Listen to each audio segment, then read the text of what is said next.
哎，到工地了，然后他们已经开始工作了。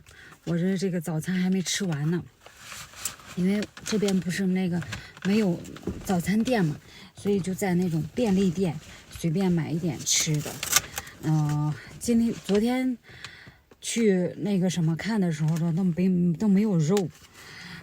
今天去了还好，还看到剩了这一盒鸡肉，我觉得还挺好的。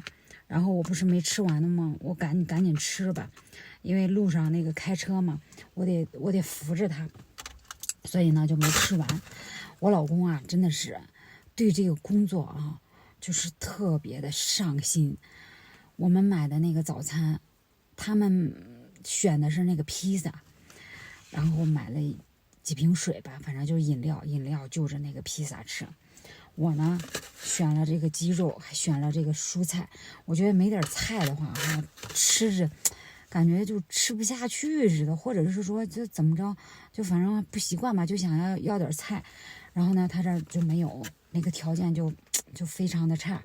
然后我就选了个这个蔬菜，这蔬菜就生的，蘸着那个什么，蘸着这个小酱，沙拉酱吧，蘸着这个吃。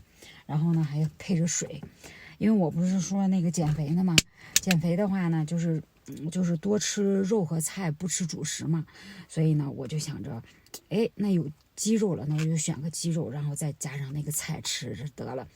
那为啥我要赶快吃了呢？是因为如果我要是一直吃，就是所谓的那个少吃多餐哈，就是那个叫什么来着？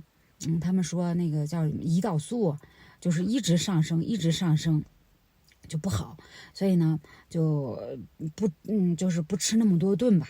我就想着我这不早餐嘛，赶快让它集中到一起吃，吃完了以后就算了，然后它就慢慢就降下来，然后再那个叫啥，再分泌那叫什么来着？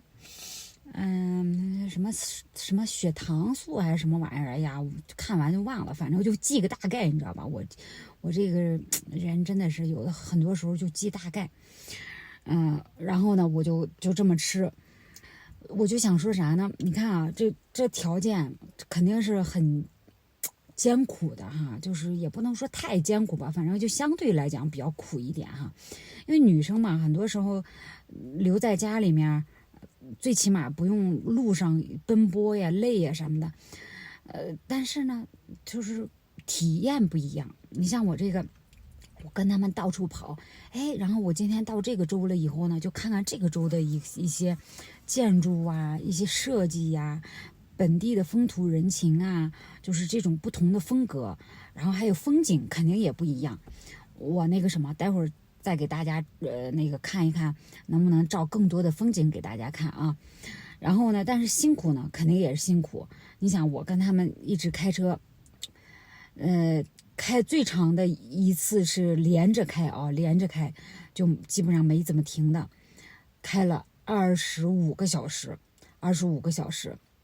哎呀，那家伙，我坐在那里感觉都那个啥了，都实在的就撑不住了，就那眼皮子撑都撑不起来了，就只想睡觉。